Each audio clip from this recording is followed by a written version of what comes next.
എന്നാ അവരെയൊക്കെ ഒന്ന് കാണാൻ വരുന്നു?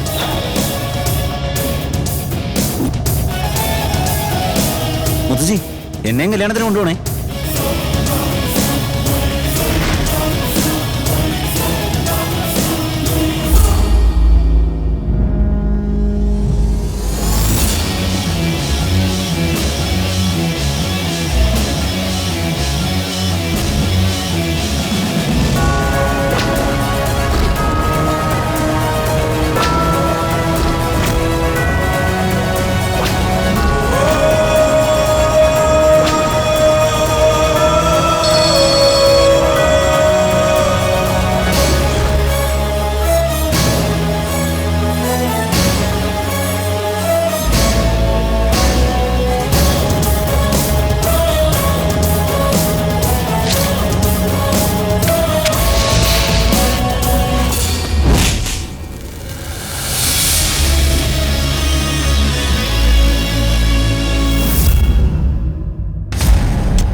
Gentlemen, that's him. കൊല്ലപ്പെട്ടയാള് സാധാരണക്കാരനല്ല. മുല്ലപ്പള്ളി നാഗഭൂഷണം, പ്രമുഖ കോൺട്രാക്ടറും പിന്നെ ഇൻഡസ്ട്രിയലിസ്റ്റും. ഇത് ഒഫീഷ്യലാ. അൺഒഫീഷ്യലായിട്ട് ധാരാളം രാഷ്ട്രീയക്കാരുടെ ബിനാമി. ഏതായാലും നമ്മളുടെ ജോലി നമ്മൾ ചെയ്തേ പറ്റൂ. ഇത്തവണ കുറച്ചുകൂടി ശ്രദ്ധിക്കണം നമ്മൾ. നല്ല ടൈറ്റ് സെക്യൂരിറ്റിയിലായിരിക്കണം നമ്മുടെ ഇപ്രാവശ്യത്തെ അറ്റാക്ക്. അവൻ വലിയ പുലിയാണെന്നാ കേട്ടത്. ഓർമ്മ വെച്ചത് മുതൽ പഠിത്തത്തിനു വേണ്ടി ഞാൻ അച്ഛനിൽ നിന്ന് വളരെ അകലെയായിരുന്നു. പഠിത്തം കഴിഞ്ഞപ്പോൾ അച്ഛനില്ലാതെയായി. ആസ്തി വർദ്ധിക്കുന്നതോടെ ശത്രുക്കളും വർദ്ധിക്കുമെന്ന് എൻ്റെ അച്ഛൻ എപ്പോഴും പറയുമായിരുന്നു. I am sorry Akarsha. അങ്കിളിനെ രക്ഷിക്കാൻ ട്രൈ ചെയ്യാനല്ലാതെ വിടില്ല. ഒരുത്തനെ ഞാൻ വിടില്ല. വേണ്ട രാമു, നീ എന്ത് ചെയ്താലും എൻ്റെ അച്ഛനെ തിരിച്ചു കൊണ്ടുവരാനാവില്ല. ഈ സമയത്ത് നിന്നെ കൂടി എനിക്ക് നഷ്ടപ്പെട്ട എനിക്കത് സഹിക്കാനാവില്ല.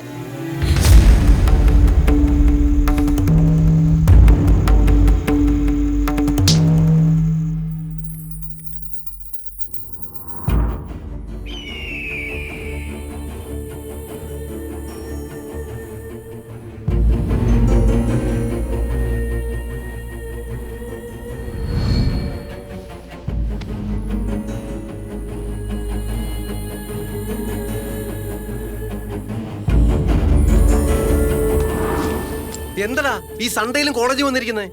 ആ മുത്തശ്ശി വിടാതെ ഫോൺ ചെയ്തോണ്ടിരിക്കുക. നിന്നെയാണെ കാണുന്നുമില്ല. എന്തിനാടാ ഇവിടെ വന്നിരിക്കുന്നേ? മുത്തശ്ശി, അവനെ കിട്ടി. ഇതാ സംസാരിച്ചോ. എവിടെ പോയടാ പൊന്നുമോനെ? പ്രേമിച്ചു കഴിഞ്ഞാൽ ഇങ്ങനെയാണോ? ഈ പരിതസ്ഥിതിയില് അവളെ നീ ഒറ്റയ്ക്ക് വിടുന്നത് ശരിയാണോ? നടന്നതൊന്നും എനിക്ക് മറക്കാൻ കഴിയില്ല മുത്തശ്ശി. ഇന്നവളുടെ പിറന്നാളാ. കാലത്ത് മുതൽ അവൾ ഒന്നും കഴിച്ചിട്ടില്ല. അവളെ ആശംസിക്കണമെന്ന് ഞാൻ പറയുന്നില്ല. ആശ്വസിപ്പിക്കാനെങ്കിലും വന്നാലെന്താ? എത്ര നേരം ഇങ്ങനെ ഇരിക്കുന്നേ? പാർട്ടി ഇല്ലെങ്കിൽ വേണ്ട, ജസ്റ്റ് കേക്ക് ഒന്ന് കട്ട് ചെയ്യാൻ വാ പ്ലീസ് ഡാ. എനിക്ക് വല്ലാതെ വിശക്കുന്നു. പ്ലീസ് എന്നെ ഒറ്റയ്ക്ക് വിട്ടേക്ക്. ഒറ്റയ്ക്ക് വിടാൻ പറഞ്ഞതിന്റെ അർത്ഥം മനസ്സിലായില്ലേ നിങ്ങക്ക്?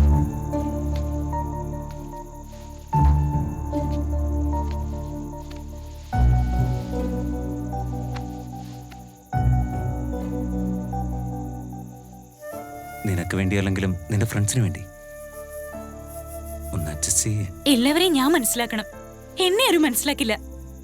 ഇന്നെന്റെ ബർത്ത്ഡേ ആണ്. ഒരു തവണയെങ്കിലും ഒന്നിച്ചിരിക്കണം.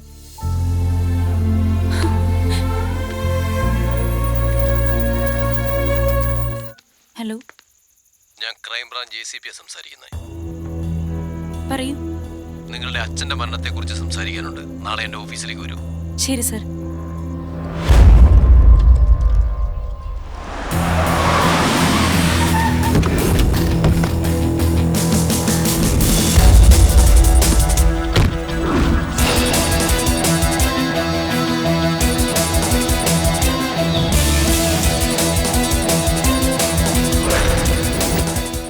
Sorry for the disturbance, guys.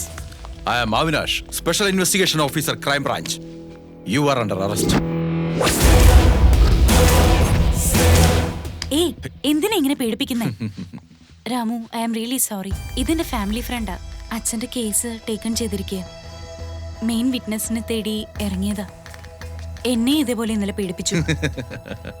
Hello sir. ജയ്, ഞാനിപ്പോ വരാം. വാ. ട്രെയിനിങ്ങിലെ ഞങ്ങളുടെ ആദ്യത്തെ പാഠം സാക്ഷി എന്തുകൊണ്ട് കൊലപാതകയായിക്കൂടാ എന്ന് മുഖം നോക്കി കണ്ടുപിടിക്കലാണ്. നിങ്ങളുടെ റിയാക്ഷൻ എങ്ങനെയുണ്ടെന്ന് കണ്ടുപിടിക്കാൻ ശ്രമിച്ചതാ. നിങ്ങൾക്കൊരു റിയാക്ഷനും ഇല്ല. എന്റെ റേഞ്ചിലുള്ള ആക്ഷൻ അല്ലാതെ ഞാൻ റിയാക്ട് ചെയ്യാറില്ല. നിങ്ങളുടെ contact number? Ramu phone use ചെയ്യില്ല. ആര് പറഞ്ഞാലും കേൾക്കുകയില്ല. Very strange. ഞാൻ അറിഞ്ഞിടത്തോളം ടെലിഫോൺ കണ്ടുപിടിച്ചിട്ട് ഏതാണ്ട് 200 വർഷങ്ങൾ കഴിഞ്ഞിരിക്കുന്നു. എന്നാ നിങ്ങള് കാല് പിടിക്കുന്നതും കാറ്റത്ത് സംസാരിക്കുന്നതും എനിക്കിഷ്ടമല്ല. എനിക്കൊരുത്തനെ കാണണമെന്ന് തോന്നിയാൽ ഞാൻ അവനെ കണ്ടിരിക്കും. അതിന് എന്ത് വില കൊടുക്കാനും ഞാൻ മടിക്കാറില്ല. മൈ ഗോഡ്, തന്നെ പിടികിട്ടുന്നില്ലല്ലോ. കിട്ടിയിട്ട് എന്താക്കാനാ? ഐ മീൻ, കിട്ടിയിട്ട് എന്താ പ്രയോജനം? ഇനി ഞാൻ നിങ്ങളെ ശല്യപ്പെടുത്തുന്നത് ഇതിലൂടെ ആയിരിക്കും. എനിക്കിത് ആവശ്യമില്ലെന്ന് പറഞ്ഞില്ലേ? എന്നാ എനിക്ക് ആവശ്യം. വെച്ചോളൂ.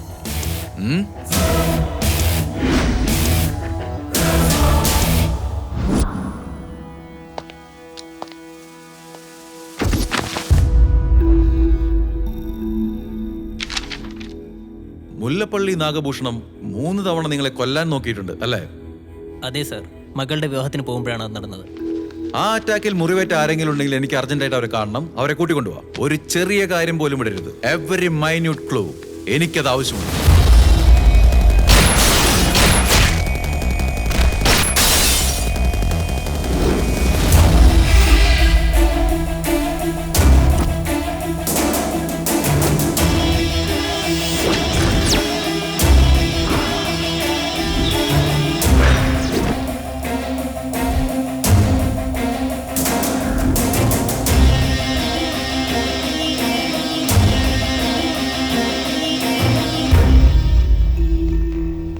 എന്തിനാ ഇവിടെ വരാൻ പറഞ്ഞത്? എനിക്കറിയില്ല. അവിനാഷ് അർജന്റായിട്ട് നിന്നെ കാണണമെന്ന് പറഞ്ഞു. ഡാഡി കേസിൽ എന്തോ ഒരു ക്ലൂ കിട്ടിയിട്ടുണ്ടെന്ന്.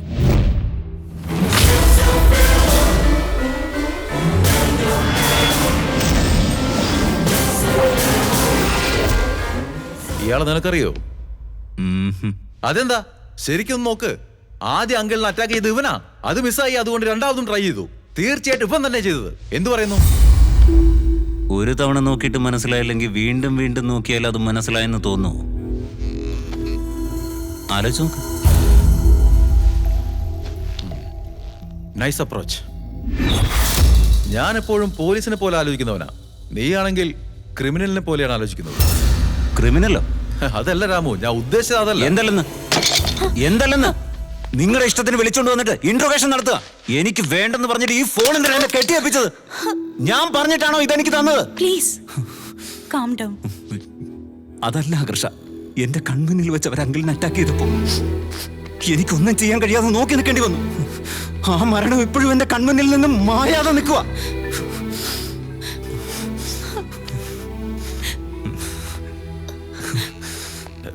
Really sorry. നീയും ഞങ്ങളുടെ ഫാമിലി മെമ്പർ പോലെയല്ലേ? I know. Please relax. ഈ കേസൊക്കെ മാറ്റി വെച്ചിട്ട് നമുക്ക് 3 പേർക്കും പുറത്തുപോയി ഭക്ഷണം കഴിക്കാം. My pressure please. ജീപ്പിൽ എനിക്കൊരു കുറ്റവാളിയെ പോലെ ഇരിക്കാൻ പറ്റില്ല. ഞാൻ നിന്റെ കാറിൽ വരാം. പ്ലീസ് പോവാം.